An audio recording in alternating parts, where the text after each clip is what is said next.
sebuah kaidah penting dalam ibadah. Seseorang harus mendahulukan dirinya. Misal, antum tidak boleh mengalah teman-teman sekalian kalau ibadah yang sedang kita ditawarkan ini sebenarnya kita juga perlu.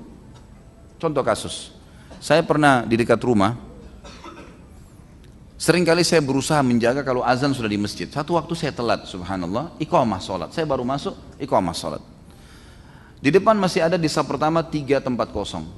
Saya sedikit mempercepat langkah saya, bukan lari karena dilarang oleh Nabi SAW, tapi saya sedikit mempercepat saja langkah. Rupanya ada beberapa tetangga melihat saya agak cepat sedikit jalan, diberikan kesempatan, silakan Pak, saya maju. Pada saat saya masuk ke saf, yang mempersilahkan saya masuk ke saf pertama tadi, dia sholat di saf kedua. Pertanyaannya, apakah ini boleh dalam agama? Padahal niatnya baik loh ya, dia mau mengalah buat saya. Jawabannya tidak boleh teman-teman.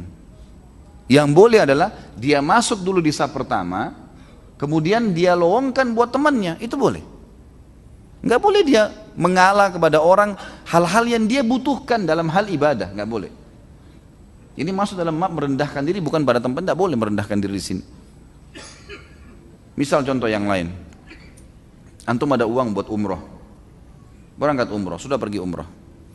Ada kesempatan ngumpul duit lagi, ternyata 6-7 bulan kemudian pengen umroh lagi. Ada saudara kita, adik atau kakak kita belum umroh. Lalu ada seseorang di antara kita mengatakan, saya sudah umroh 8 bulan yang lalu, biar dia buat saudara saya umroh sekarang. Benarkah perilaku ini? Niatnya baik loh ya.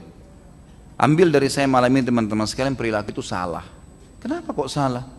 Kan dia sudah umroh yang lalu, benar. Pertanyaannya, apakah umroh yang lalu sudah ada jaminan diterima? Hah? Apakah sudah cukup ibadah itu yang lalu? Bukankah setiap hari ada buku amal kita? Gak bisa. Kita umroh lagi. Kalau ada kelebihan rezeki, ajak dia bersama. Itu baru benar. Letakkan pada tempatnya nih. Gitu kan? Harusnya begitu. Usahakan teman-teman kita selalu hadir di setiap kantong-kantong amal soleh. Dan jangan sia-siakan itu. Contoh kasus. Saya nggak tahu pernah saya sampaikan atau tidak ini, tapi saya terlintas sekarang, saya ingatkan kembali. Kalau teman-teman lagi naik mobil, si A sama si B naik mobil sama-sama. Subhanallah, waktu si A pemilik mobil dan si B duduk di sebelahnya, berhenti di lampu merah, ada orang fakir miskin ketuk jendela, minta bantuan. Pemilik mobil si A buka kaca mobil, dia keluarkan uang 10.000 rupiah. Kira-kira kalau antum di posisi si B, apa yang antum lakukan selama ini? Hah? Paling antum bilang, oh sudahlah, kau sudah bantu sudah. Iya enggak? Hah? Benar gak ini? Ini kalau saya punya cambuk, saya cambuk nih kan. Nggak ada yang nyaut. Umumnya orang gitu. Peluang emas di depan matanya untuk masuk surga dikasih orang lain. Apa yang harus dia lakukan? Dia ikut 10.000, ini 10.000 juga titip ya, saya ikutin. Atau dia jadi pemicu. Misal gini, fakir miskin tuh lewat, sebelum datang ke mobil, tuh orang miskin, kita bantu yuk, sama-sama. Kita dapat pahala amar ma'rufnya, dapat pahala sedekahnya. Ini enggak, ya sudah dikasih, sudahlah. Sama saja temannya masuk surga, dia enggak. Dicatat amal soleh buat temannya, dia tidak. Ini keliru ini. Kerjakan. Banyak orang begitu. Selalu bangga, teman-teman saya penghafal Al-Quran. Itu teman-teman kamu